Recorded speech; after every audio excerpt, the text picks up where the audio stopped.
Salut Loïc, on va se faire une Salut petite Charles. vidéo aujourd'hui, ça faisait longtemps, 2, 3 mois. Oui, On se c'est promet sûr. toujours d'en faire une régulièrement et puis le temps passe. Alors, écoute, je vais faire un tableau de toi. Je t'ai contacté parce qu'on a des chiffres global macro qui sont en train de se détériorer assez rapidement, je trouve. Tu vas nous donner ton opinion là-dessus. Mais ça commence à sentir pas très bon pour 2023. Enfin, tous les chiffres précurseurs sont pas très bons. Et puis surtout, je voulais qu'on parle du pétrole et de l'or Ouais. puisqu'on a eu, on a eu du chaos, en fait, on a eu des événements non économiques qui ont boosté les cours du pétrole, sachant que tu as une offre assez strong, assez forte sur le pétrole, l'or et les matières premières et les pays émergents comme alternative au placement traditionnel en Europe pour se protéger d'un effondrement potentiel de l'Europe et de ses contradictions un peu politiques et économiques et financières surtout.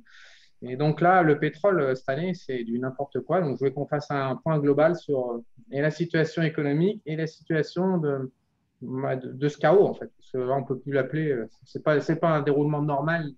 On est face à on est dans le signe noir de Nicolas Taleb, là, avec la guerre Ukraine-Russie, les sanctions. Enfin, c'est un truc unique, quoi. Un cas rare unique. Donc, je voulais un peu qu'on parle de tout ça. Voilà. Ouais, bah, On commence par le global macro, on économie, commence. récession. D'accord. Ouais. Que dire en fait, j'ai pas vu passer un seul chiffre global macro positif depuis environ 2 mois. Tout est négatif. Le consommateur, les entrepreneurs, l'inflation, la stagflation, tout le retrait de liquidité, tout est négatif, quoi. Ça nous annonce. J'ai l'impression, hein, pour faire la petite histoire, je t'ai contacté, je crois, en 2006, où tu parlais dans ton blog un peu obscur, Tropical. C'était quoi Tropical? Oui, Tropical Air, Topic c'était. Albert, tu parlais d'une arrivée de la déflation. Et bon, à l'époque, tu passais pour un cinglé. Moi, je suis pris vraiment au sérieux. Et donc, c'est comme ça qu'on s'est rencontrés. Et en 2007, ça a commencé à valser un petit peu. On a publié ton livre. Et au début, ça a suscité pas mal d'incrédulité. Et puis 2008, rira bien qui rira le dernier. Tu as bien eu ta crise de déflation. Et franchement, la situation d'aujourd'hui, là, depuis 2 mois, me rappelle cet environnement de 2007 où tout commençait à partir en couille au niveau des stats, précurseurs, et puis tout le monde flottait encore un petit peu en boule immobilier, toi, en disant c'est bon, ça va continuer. Et en fait, là, 2023, ça s'annonce aussi pourri que 2008, là, grosso modo. euh, ouais, bah, en fait, pour moi, on est déjà en 2008 là. Je Ah, on était dirais déjà en qu'on 2008, est, ouais. Tu on est crois pas qu'il y a encore déjà 9 mois, là moi, je voyais 9 mois. une configuration qui est assez proche de la mi-2008. Alors, ça se répète jamais exactement de la même façon, c'est sûr, mais ça ressemble. Alors, si on essaye de récapituler ce qui s'est passé, bon, la cause première de tous les problèmes, c'était les confinements. En fait, bon, on a enfermé les ménages, on a dit aux entreprises de fermer, d'arrêter de travailler. Du coup, on a détruit de l'offre. Les entreprises, bah, elles ont été évidemment attaquées sur leur trésorerie, sur leurs investissements. Elles ont une Sur la capacité. confiance aussi. Elles ont attaqué sur la confiance. Donc, elles ont une capacité de production moins grande. Les ménages, on les a enfermés en leur donnant plein d'argent C'est clair. pour qu'ils restent tranquilles. Du coup, ils ont mis de l'argent de côté et quand on les a relâchés dans la nature, bah, ils ont voulu tout dépenser d'un coup. Ce qui peut se comprendre, hein, voilà, et du coup, la demande a explosé et les entreprises, bah, évidemment, elles n'ont pas pu suivre au niveau de l'offre et ça fait l'inflation qu'on connaît maintenant, ça fait flamber les prix. Ensuite, il y a eu le Je te conflit coupe russe. aussi, Loïc, mais ils n'ont pas fait que ça. Ils ont aussi bloqué le supply, la chaîne Ah oui, d'approvisionnement au niveau du port et du transport mondial. Donc, ils ont renforcé le problème d'offre en bloquant l'approvisionnement, en fait. et après, ils l'ont encore dégradé avec Ouais, le conflit Russie-Ukraine, c'est avec ça. leurs Ouais, ouais, c'est sanctions. ça. Donc, ils ont fait tout ce qu'il fallait. Donc, il y a une flambée des prix. Alors, du coup, il y a des boucles de rétroaction négatives. Plus les prix montent, bah, moins les ménages peuvent consommer. Et du coup, maintenant, on est en train de Je te basculer. recoupe avec les salaires qui ne suivent pas, en plus, la hausse des Ouais, prix. c'est ça. Ah, ouais, ouais, Voilà. c'est sûr. Donc, maintenant, on est en train de basculer sur l'autre versant, je pense. On a vu les métaux qui ont commencé à bien lâcher, le cuivre qui Ouais. s'est retourné à la baisse à partir d'avril-mai. Je pense que le pic d'inflation a été atteint en avril-mai pour moi. C'est vraiment le Ouais. juin sur début juin sur certains. Bon, sur le pétrole peut-être, mais maintenant, on on est pour moi déjà en déflation d'actifs. Il y a tout qui baisse, hein, Ouais, les ouais. métaux, le pétrole, l'or. Donc ça ressemble. En 2008, on avait eu un peu le même genre de. Sauf le rouble. Le rouble monte. Voilà. Ah non, mais tout baisse intégralement. Ouais. On est d'accord, on a comme en 2008, il n'y a plus rien qui monte, plus aucun actif, même les cryptos. Bon, si on reprend, jusqu'en mai-juin 2008, on était aussi dans un environnement inflationniste beaucoup moins fort que maintenant, mais on avait encore le pétrole qui montait, les matières premières qui montaient, les marchés qui baissaient à part ça en dehors du secteur pétrole matières premières. Et après, ça s'est retourné, tout a baissé d'un coup. Donc, sauf s'il y a un truc incroyable qui se passe au niveau conflit Russie-Ukraine, à mon avis, on est parti maintenant en déflation d'actifs Ouais, déjà. c'est Ça, c'est clair. du court terme. Mais économiquement, ma question c'était économiquement, comment tu. Ok, on est 100% d'accord sur le diagnostic, mais économiquement, on va quoi? On déclenche, on part en récession, on prend le grand chelem. Euh, bah, bon, le PIB américain a déjà reculé au premier trimestre. Sur le GDP DAO, il voit encore un recul au deuxième trimestre. Donc, logiquement, on est déjà en récession aux États-Unis à l'heure où on se parle en ce moment. La récession, elle a déjà commencé, sauf imprévu ou quoi. On est déjà dedans. Hein. Donc, on est. Logiquement, on va se diriger vers le cœur du marché baissier. Alors, le truc, c'est qu'il peut y avoir un petit rebond dans les semaines qui viennent. Je ne suis pas trop sûr de moi là-dessus, mais bon, il y a une possibilité parce que les investisseurs, ils étaient tous paniqués, obnubilés par l'inflation, les prix élevés. Là, ils vont voir que ça commence à baisser. Ils vont se dire, ah, bah, c'est génial, il n'y a peut-être plus d'inflation finalement, donc tout va bien. Et puis derrière, il y a la récession et les résultats des entreprises qui chutent, le chômage qui remonte. Et donc après, le petit moment de soulagement, il va vite être effacé par le reste, quoi. Mais il peut y avoir temporairement un petit moment de soulagement à cause de l'apaisement de l'inflation. Et puis aussi à cause Voilà. du fait qu'on a déjà pris une pannée de 25%, et que c'est Ouais, quand même quasiment la moitié d'un marché baissier. Donc, moi aussi, toutes les stats, en tout cas, sur un siècle, c'est le quatrième semestre le plus pourri sur un ouais. siècle. Et on s'aperçoit qu'à chaque fois qu'on a au moins un semestre à -20, ça ne veut pas dire que l'année est en hausse, mais les 6 mois suivants, il y a un relâchement. Même en 1932, qui est le pire de toute l'histoire, on a fait une pause. On a fait une pause, ce qui ne veut pas En dire que c'est 2008, terminé. quand on avait fait la transition entre les régimes inflationnistes et le régime de déflation d'actifs, entre les deux, il y avait eu, en avril-mai, si je me souviens bien, il y avait eu un rebond assez long comme ça, et puis après, c'était reparti, évidemment, Ouais. bien reparti à la baisse, quoi. Non, voilà. Après, Ah, il y a une chose qui peut remettre en cause ça, je me dis, c'est le conflit Russie-Ukraine. Bon, si ça s'étend vraiment, il peut y avoir encore une flambée des prix du pétrole, mais ce n'est pas le plus probable, quoi. C'est juste que les Américains sont un peu fous, ils ont décidé, ça peut se comprendre dans leur raisonnement, ils espèrent dégommer Poutine parce que ça les arrangerait s'ils arrivent à mettre quelqu'un qui leur est favorable en Russie, ils auront ils auront gagné une manche énorme dans leur conflit face à la Chine. En fait, c'est la Chine qui, pour moi, est derrière tout ça. Les États-Unis, ils se projettent dans une compétition face à la Chine complètement, et la Russie, là-dedans, ils et aimeraient bien l'outsider, arriver. ouais, c'est celui qui sépare le camp des gagnants des perdants. C'est ça. Donc, voilà. Mais je ne pense pas qu'ils y arriveront parce que bon, la Chine ne va pas laisser faire non plus. Ils ne sont pas fous de l'autre côté. Donc, et ils n'ont pas. J'ai un pays qui n'est même pas capable de réussir ses projets en Afghanistan. Ça m'étonnerait qu'il arrive à faire entendre.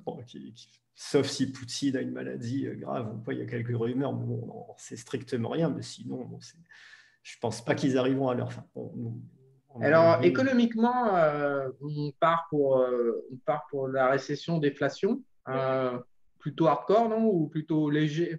Petite crise ou grosse crise? Je pense que ça peut être assez gros parce que en plus la Fed surréagit maintenant. Ils ont toujours quelques mois de retard, donc ils sont en train de faire des hausses de taux à un rythme vraiment fort, alors que l'économie ralentissait déjà. Il n'y avait même pas besoin de monter les taux, ça ralentissait naturellement. Mais là, le problème, c'est qu'ils se sont fixés sur les prix à la consommation. Les prix à la consommation, ils ont toujours un temps de retard énorme sur ce qui se passe en amont.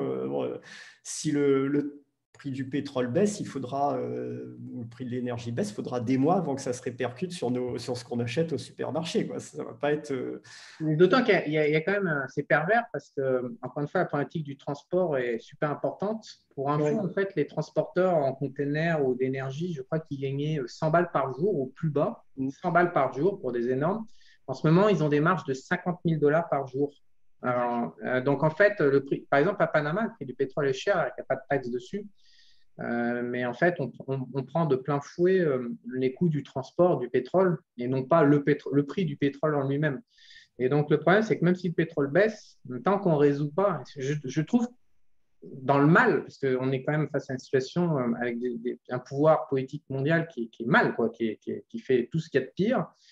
Je trouve qu'ils ont une certaine forme de génie d'avoir été bloqués en amont la chaîne du transport maritime, parce qu'on découvre chaque jour les conséquences et les catastrophes. En l'occurrence, même si le prix du pétrole baisse, tant qu'il n'y a pas de conteneurs tant qu'il n'y a pas de pétrolier pour le transporter, et ben, les prix du pétrole à la pompe ne vont pas redescendre. C'est le cas à Panama, par exemple. Parce que nous, on n'est pas comme en France où il y a je ne sais pas combien de taxes. Et actuellement, j'ai vu le classement mondial des prix à la pompe du pétrole. Et nous, on est au milieu de classement, alors qu'on devrait être beaucoup plus bas, mais uniquement avec les coûts du transport. Donc, le transport est pervers. Le transport, c'est masqué, mais ça impacte le prix du pétrole. Donc, ouais, c'est pas bon, quoi. Parce que même s'il y a la conso qui baisse, la demande qui baisse, l'offre qui baisse, le pétrole risque d'avoir du mal à rebaisser tant qu'on ne résout pas ces histoires de transport. Et donc, il y a l'analyse de Crédit Suisse qui disait que en fait, la Russie exportait son pétrole à Rotterdam massivement, en fait. Donc, ils avaient des petits porteurs de pétrole. Et que comme maintenant, ils ne peuvent plus l'exporter à Rotterdam, ils sont obligés de prendre des gros porteurs de pétrole pour l'envoyer en Chine et ailleurs, à leurs autres clients. Et donc, du coup, ils ont enlevé, je ne sais plus, 25 ou 30% des gros porteurs de pétrole dans le monde. Et c'est ce qui fait qu'on ne va pas revenir à la normale. En fait, c'est impossible. Tant qu'il y a les sanctions, on ne va pas revenir à la normale. Alors, le problème n'est pas genre juste on a bloqué avec le Covid parce que Shanghai est fermé. Le problème, c'est qu'on a rerouté les capacités de transport du pétrole sur la Russie. Même si on leur dit tu t'assures pas, tu machin, tu es plein de sanctions, on va bloquer tes bateaux. En fait, sur les faits, il ne se passe rien du tout pour l'instant. Et ils ont absorbé trop. Et donc, du coup, ce transport renchérit assez fortement le prix du pétrole. Et on est parti en enfer, là. Il y a aussi les marges de raffinage qui ont explosé. Ben ça concerne plutôt l'Europe, mais enfin, d'autres régions du monde aussi. Oui, ça va rajouter une quinzaine de centimes encore. Bon, ce n'est pas énorme, mais quand même, 15 centimes de plus par litre, ce n'est pas rien non plus, quoi. Non, on est en enfer. On est en enfer. Donc, c'est pour ça que je me dis, mais là, on va s'en taper une belle. On va se taper probablement une crise. Et alors, je vais te poser la question. Je sais que ça te gratte cette question-là, mais je vais te la poser. Quelle va être la réponse? Ils vont inonder de pognon comme d'hab? Ouais, bon, je pense qu'ils ont goûté, une fois qu'ils ont commencé à goûter à ce plaisir-là, ils ont vu que ça marchait plus ou moins. En fait, ça ne marche pas du tout, puisque maintenant on a plein d'inflation, mais ils n'ont pas le choix. Ils vont arriver à un moment, la Fed, elle monte ses taux rapidement. Je suis sûr que dans 4 mois ou 5 mois, ils vont changer leur fusil d'épaule en catastrophe, parce ils vont réaliser que c'est complètement inadapté. Du coup, ils vont rebaisser les taux à toute vitesse pour les remettre à zéro. L'Europe, je pense qu'elle n'aura même pas le temps de monter ses taux. Ils vont rester à zéro, ou peut-être qu'ils feront une petite hausse de taux à 0,5 pour les remettre à zéro tout de suite après. Donc, ils n'ont pas de marge de baisse de taux cette fois-ci. Donc, la seule chose qu'ils peuvent faire maintenant, c'est faire ce qu'ils ont fait pendant le Covid, c'est distribuer aux ménages des chèques récession, des choses de ce genre-là. Donc, on repart en inflation. Donc, j'en arrive à tes offres qui misent sur une inflation structurelle durable pendant 10 ans. Comment on joue On est dans une forme de transition. Donc, toi, pétrole, alors, dans un premier temps, émergent, pétrole, tout ça, matières premières, dans un premier temps, là, on prend une pièce. Quand on est en déflation d'actifs comme en ce moment, il faut faire attention parce que tout baisse, même le pétrole, même les valeurs pétrolières, même des trucs les valeurs pétrolières les plus solides vont baisser. Elles vont baisser moins que le reste, mais elles vont quand même baisser. Faut avoir du dollar US en fait en période de déflation d'actifs. C'est la seule monnaie on le voit. Hein, des millions de dollars. J'en ai des millions. Mais c'est une monnaie qui a des fondamentaux pourris, mais c'est la monnaie de règlement des dettes. C'est le diable. Il faut coucher avec le diable. Il faut coucher avec le diable, mec. Faut pas, on regarde là en ce moment, le dollar monte face à tout Mais le c'est vrai, reste. non, mais ils ont retiré énormément de liquidités. Enfin, il y a 2300 milliards de stérilisés dans les reverse repo. Ils ont été au qui montent. Quand le marché obligataire là, est en train un peu de redescendre, je surveille du coin de l'œil quand même. Enfin, c'est les spreads, c'est les différences qu'il faut regarder. Il est redescendu un petit peu vite le 10 ans, mais ils ont quand même vachement épongé en liquidité. Et surtout, il ne faut quand même pas oublier que le dollar par rapport aux autres monnaies, c'est qu'il y a les 15 000 milliards de dettes internationales. Donc, plus le dollar monte, plus les mecs ils pédalent pour acheter du dollar pour payer les intérêts, la charge d'intérêt de la dette. Et donc, ça, c'est ce qui existe. Parce que l'euro, le yen et le wang, ils ne permettent pas d'émettre de la dette internationale. Ça, les gens, ils oublient tout le temps, mais ça fait une force de frappe monstrueuse. Je crois qu'il y a 1000 milliards, je ne sais plus, il faudra recalculer, mais il y a 1000 milliards d'intérêts par an de charges d'intérêt sur ces dettes. Donc, à chaque fois, ça fait un flux d'achat assez massif. Et ça, c'est un avantage qu'a le dollar par rapport aux autres monnaies en termes de pouvoir de progression par rapport aux autres. Et donc, plus ça monte, plus ça fait effet boule de neige. C'est ce qui avait lieu dans les années 84, 83, 82 avec les accords du Plaza en 1985, quand les pays pétroliers étaient en dollars et que tout le monde courait derrière ce dollar. Et ce que je m'attends, c'est ça, ouais. Mais excuse-moi, je t'ai coupé, mais comment on joue la transition entre est-ce qu'on sort est-ce qu'on sort les matières premières, les pays émergents, le pétrole, et on attend qu'on prenne la caisse là, sur 6 mois, un an, jusqu'à ce qu'ils se disent que ce n'est pas jouable et on inonde le marché et on se remet dedans, ou alors tu portes, tu passes l'orage et tu portes. Comment tu joues ça, toi? Moi, je suis d'avis que il faut vendre en partie, hein, pas tout forcément, parce qu'on ne sait jamais ce qui peut se passer au niveau conflit Russie-Ukraine. Donc, on va garder les pétrolières les plus solides, on va garder quelques valeurs qui ont des gros rendements sur dividendes à 7-10%. Là, ok, ça c'est bon, elles peuvent baisser, mais elles vont baisser moins que le reste. Donc, moi, j'en garde quand même, mais je dirais qu'il faut avoir sur son patrimoine financier global, hein, enfin, le patrimoine financier global, c'est bien d'avoir 50% de liquidité en ce moment, quoi. Ouais. Et avec ça, quand ils commenceront, quand on verra les autorités commencer à distribuer des chèques récession à droite, à gauche, faire un peu n'importe quoi, à ce moment-là, il faudra revenir massivement sur le pétrole, sur les matières premières, sur l'or, etc. Énergie, charbon? Oui, bien sûr. Ouais, ça. Le charbon, il n'a pas encore baissé d'ailleurs. C'est la dernière matière première qui Bah, résiste. ouais, ils sont coincés. Ils sont Qu'est-ce que tu coincés. penses des soft commodities, donc tout ce qui est agriculture? Parce que je voyais en fait, euh, comme du fait que l'Ukraine et la Russie contrôlent 30% du marché du blé, par exemple, en exportation, parce que ce n'est pas en production, mais c'est les pays exportateurs et ils contrôlent 30% du flux mondial d'exportation. Et donc, on a eu comme une envolée assez massive. Et là, elle était corrigée intégralement. J'ai regardé ce matin avant de te contacter. On est revenu à peu près au départ. Le maïs a aussi baissé. Quelle est ton opinion sur les matières premières agricoles dans cet environnement un peu fou? Dans cet environnement-là, pour moi, c'est corrélé au reste complètement, hein. Donc, On quand achète? ça va repartir, on achètera quand on verra les États commencer à lancer de l'hélicoptère monnaie sur tout le monde. Après, il y a quelques valeurs, il y a toujours des cas spéciaux qui peuvent être achetables maintenant.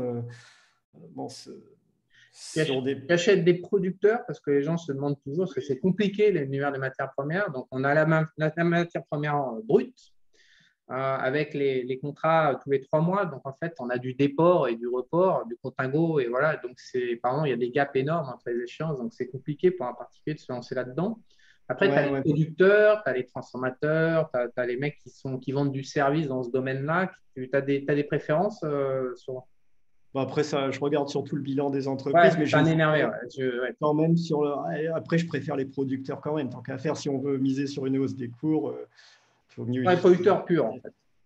C'est mieux que les transformateurs. Les transformateurs, ils ont une marge, mais elle ne va pas bouger énormément. Donc, le producteur pur, lui, c'est sûr qu'il bénéficie à plein de la hausse, quoi.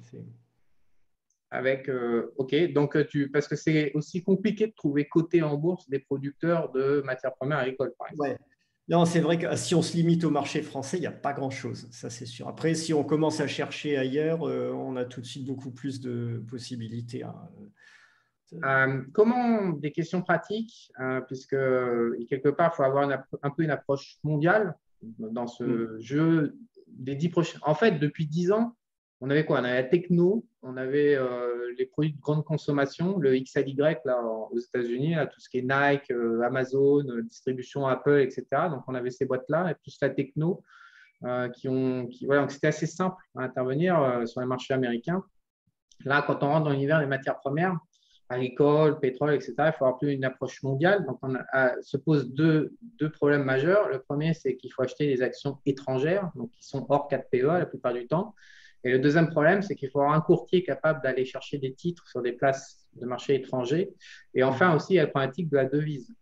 Comment tu gères, ou parce que j'imagine que les gens doivent passer pas mal de temps dans si tu repères, je sais pas, une pétrolière je sais pas, à Hong Kong ou sur le marché coréen ou sur le japonais, comment tu gères tout ça? Parce que je sais que tu vas chercher les petites valeurs, parce qu'il faut quand même que les gens savent. Tu es un énervé avec les screeners mondiaux, là, tu vas chercher le price to book à 0,60, le price to cash flow à 2 et ça passe 2,1. Non, et donc maintenant, tu screens le panier mondial. Mais comment tu concrétises? Parce qu'il y a des problèmes de logistique pure pour un investisseur. On peut avoir un broker dédié au marché européen et un broker à très large accès. Bon, Interactive Broker ou De Giro, c'est quand même, avec ces deux-là, on couvre à peu près tous les marchés. La Corée du Sud, non, hein, je n'ai pas trouvé vraiment de broker pour aller sur la Corée du Sud. Mais déjà, si on a Singapour et Hong Kong, pour l'Asie, c'est déjà très bien. On a déjà vraiment un bon choix sur ces deux places-là, quand même, il y a de quoi faire. Et après, il y a le marché anglais pour les pétrolières. C'est un marché qui est super intéressant, le marché anglais. On trouve plein de… Via Interactive Broker, c'est De Giro. Il gère le problème de la devise, il gère le problème de titres étrangers. Il gère tous ces problèmes-là et le courtage, ça va. Oui, c'est OK. pas mal. Après, comme je te dis, hein, sur le marché anglais, il y a des choses à faire. Et là, il y a la plupart des brokers classiques qu'on a en France, ils offrent l'accès au marché anglais. Et quand même, il y a vraiment des bonnes choses à prendre en pétrole là-bas. Surtout avec la décote de la devise, en fait, parce que le pond, Ouais. il est bien éclaté, en fait. Non, et puis surtout, alors les valeurs anglaises, il y a plein de mid-cap, des capitalisations, on va dire, entre 100 millions et 500 millions. Et ça, pour moi, c'est les valeurs pétrolières les plus intéressantes parce que alors, les grosses majors maintenant, européennes, au moins européennes, elles ont les États sur le dos qui vont les obliger à faire du forage de subvention dans des éoliennes ou du solaire ou je ne sais quoi. Et bon, c'est pas forcément idéal, quoi.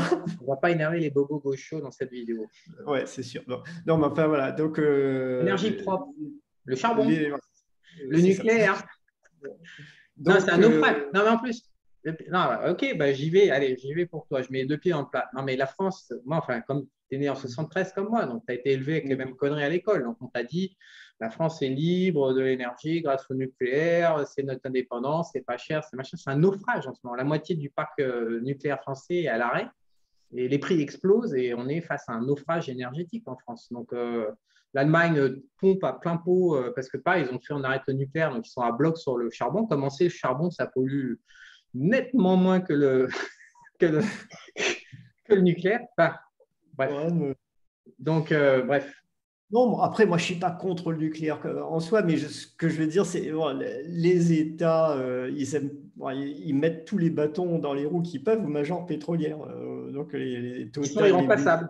Ils sont irremplaçables actuellement. Alors que quand on va sur des mid-caps, elles sont tranquilles. On les laisse. Ils n'ont pas de fonds d'investissement sur le dos. Ils font à peu près ce qu'ils veulent. Et souvent, les majors pétrolières, elles vont se débarrasser de leurs actifs, entre guillemets, à problème et les revendre à des plus petites sociétés. Et je pense qu'il y a vraiment des très bons coups à faire sur ces mid-caps. Et alors, donc en termes de valorisation, le marché anglais n'est pas cher? Non, le marché anglais n'est pas cher. Hein, non, on trouve vraiment des valeurs qui ont des gros rendements sur dividendes, des PER à 5, etc., des grosses décotes sur capitaux propres. Bon, il y en a une ou deux sur le marché français aussi, mais quand même, il y a un bon choix sur le marché anglais déjà. On a de quoi faire. Donc, si on venait à plonger dans les 12 mois qui viennent, on ne sait pas trop comment en termes de timing, et qu'avant que les autorités interviennent, je ne sais pas, plonger de 20-30% de plus, par exemple, ça serait opportun de se réintéresser et de remettre sur le pétrole, le gaz, le charbon, donc tout ce qui est problématique énergie. Ouais, même le charbon, ça peut donner. Là, il a quand même beaucoup monté. On a vu plein de mines de charbon dont le cours a flambé, même en Asie. Hein. Donc, bon, il faut peut-être attendre un peu, mais ça va revenir, hein, de toute façon, ça c'est sûr. En pays émergent, est-ce que tu t'intéresses aux pays émergents ou alors toujours via la problématique matière première? Ouais, ouais, ouais. Non, après, sur les pays émergents, je ne vais pas prendre que des matières premières. Hein. Je prends des valeurs industrielles parce qu'on a des opportunités. En Pologne, il y a des super opportunités. C'est un pays qui va tirer profit à plein de la reconstruction de l'Ukraine, en plus, quand elle va avoir lieu. Donc, il y a beaucoup de choses à faire en Pologne. Et après, il y a Singapour et Hong Kong, hein, pour ceux qui veulent aller en Asie, où il y a là aussi voilà, les places asiatiques, c'est assez curieux. Alors, on dirait que les investisseurs asiatiques, ils sont très, très traditionnels. Quand on regarde les grosses valeurs, il n'y a pas d'anomalie de valorisation. Elles sont à leur prix, elles ne sont pas spécialement bon marché. Mais par contre, dès qu'on va sur les small caps, on trouve des trucs vraiment étonnants, quoi. Il y a des anomalies très marquées. Donc, il y a plein de choses à faire sur Singapour, Hong Kong, quoi. Donc, tu traques ça dans le cadre du portefeuille anti-effondrement? Oui, c'est ça. Voilà. Et pour les valeurs polonaises aussi, dans la lettre PEA, j'en propose régulièrement pour les investisseurs qui veulent aller sur les pays émergents d'Europe de l'Est. Ben, il y a des choses aussi là-bas, quoi. Tu sais aussi, parce que tu m'as envoyé un alerte, tu as fait un gros update, je crois, sur plusieurs de tes formations, dont la formation pétrole, dans tout ce dont on est Oui, en train de parler. Tu as fait un update il y a 2 mois, je crois, ou il y a 3 mois, je me souviens oui, plus. oui, tout à fait. Donc, c'est une formation qui a quoi? Elle a 2 ans d'âge. Tu continues de la mettre. Quand tu fais des updates, qu'est-ce que tu updates? Parce que la sélection de Alors, valeur, tu n'es pas le genre de mec à changer de crèmerie. non, Donc, non, bah, alors les updates, je fais un point sur la situation du marché du pétrole, de l'or. Je fais un point sur la situation. Après, j'analyse les ratios, les valorisations de toutes les majeures pétrolières, des small mid caps aussi. On essaie de trouver les small mid caps les plus intéressantes. Pareil sur l'or, hein, je fais une récap de toutes les grosses mines et les mines plus petites. Et puis après, je propose à chaque update, j'essaie de proposer des nouvelles idées d'investissement, des nouvelles valeurs intéressantes qui ressortent des screeners. Alors, ça peut être sur le marché anglais, ça peut être en Asie, ça peut être sur d'autres pays européens. Hein, ça dépend. Peut-être un jour sur les États-Unis, mais les États-Unis étaient vraiment très chers. Donc, c'est un marché que je ne regardais pas trop jusqu'ici. Ça va peut-être changer. Hein, si le marché US se gamelle bien, on va sans doute revenir à des valorisations intéressantes là-bas aussi. qu'on soit bien clair, cette formation, elle est là pour rendre les gens autonomes, apprendre à penser par eux-mêmes et faire leurs propres recherches, contrairement à la lettre où tu n'expliques pas comment tu procèdes, mais Oui, plutôt tu donnes le résultat de tes recherches. Donc, c'est ça. Là, c'est sûr que celui ou celle qui achète la formation pétrole et or, il pourra opérer complètement par lui-même, utiliser les screeners, trouver ses propres valeurs. Mais en même temps, je donne quand même une série d'idées d'investissement pour accompagner la personne qui est dans ses premiers pas, dans ses premières recherches. Elle aura déjà un réservoir d'idées en même temps. euh, autre question, j'en ai pas parlé parce qu'évidemment, j'ai un petit biais personnel. Oui. Qu'est-ce que tu penses de l'or là? On en est où sur le gold? Bah, Pourquoi? l'or en déflation d'actifs, il baisse un petit peu, mais il baisse beaucoup moins que le reste. Donc, je dirais, si les marchés font moins 40%, on verra peut-être du moins 15, moins 20 sur l'or physique temporairement. Mais après, bon, de toute façon, plus les ménages, pardon, plus les États vont faire n'importe quoi et distribuer des tonnes d'argent aux ménages, plus à terme, ça favorisera l'or. Hein. Je pense que quand même, historiquement, c'est un actif qui n'a jamais perdu de valeur durablement dans 30 la ans, enfin, situation. durablement 30 ans. Et si que c'est 30 ans, la dévalorisation de l'or peut durer 30 ans en moyenne. Donc, Mais là, on sort d'un cycle qui est quand même bien prolongé. Hein, Alors là, je parle de l'or physique. Par contre, les mines d'or, vraiment méfiance maintenant, quoi, parce que quand on part en déflation d'actifs, là, par contre, elles peuvent vite prendre du moins 50, moins 60% en quelques mois. Sauf cas très particuliers, j'y toucherai pas maintenant aux mines d'or. et alors, on donne D'or soir, physique, je j'en parle ai, plus. moi. Hein. Quand même, je suis content d'avoir dans mon patrimoine financier 10% d'or physique. J'en ai mis à Singapour. Je me dis, bah, si vraiment il arrive quelque chose de méchant en Europe, j'ai une réserve de survie à Singapour et c'est pas mal, quoi. à l'argent. Parce que souvent, l'argent, il est connoté un peu industriellement en plus de Ouais, l'or. Et il c'est est, moitié-moitié. C'est moitié industriel, moitié valeur de réserve. Donc, il va à il la cave, baisse. là. On est au bord d'une récession, il va à la cave. Ça, il baissera plus que l'or. Il a toujours fait ça, hein, l'argent. Ouais, de toute façon, quand on arrive de 26, on va au 19, on va quoi? On va à 12, quoi. Ça, c'est très possible. Et Ouais, les mines encore plus. ouais. Donc, L'argent en ça casse-gueule. n'est pas une valeur refuge. Bon, les crypto-monnaies encore moins. Fais gaffe, c'est un sujet casse-gueule, ça. Le nucléaire, le charbon, les cryptos, c'est casse-gueule. Fais gaffe. Non, je dis juste ce que je pense. Tout ce que moi, je suis pas, c'est pas du tout politique, hein. Ce que j'observe, c'est que les cryptos style Bitcoin, ETH et autres, elles sont 100% corrélées au Nasdaq depuis. Voilà. Donc, quand le marché monte, elle monte à fond. Quand le marché baisse, elle baisse à fond. Mais pour moi, c'est comme un tracker à levier sur les indices, quoi. Ah ouais, Euh, non, mais j'ai fait un tweet récemment là-dessus. Sur la notion de risque, c'est pour moi une jauge du comportement, Tout à fait. de l'appétence pour le risque des Ouais. investisseurs. Donc, en déflation d'actifs, tout ce que je veux dire, c'est que ça n'est surtout pas une valeur refuge, quoi. Le Bitcoin, il a fait 60 000 à 20 000. Il a pas 70. du... Ouais, 70, ça va. J'ai dû rater le 70. Mais c'est vraiment pas une valeur refuge dans ce contexte-là. Après, il repartira peut-être, j'en sais rien. Mais 70, mais ça va être en dollars, en fait. Ça a dû voir 60, c'est en euros, ça va être ça. Bon, bah, très bien, Loïc. Bah, écoute, je te remercie pour ce point. On va essayer de le faire plus régulier. Si ça part en grabuge oui. global macro, on va avoir plus à dire. Ah, bah, Euh, il devrait y avoir des choses à dire dans les mois qui viennent, malheureusement ou heureusement, mais enfin, ouais. c'est sûr. Bon, bah, je te dis à bientôt. À bientôt, Charles. Ciao, ciao. Ciao.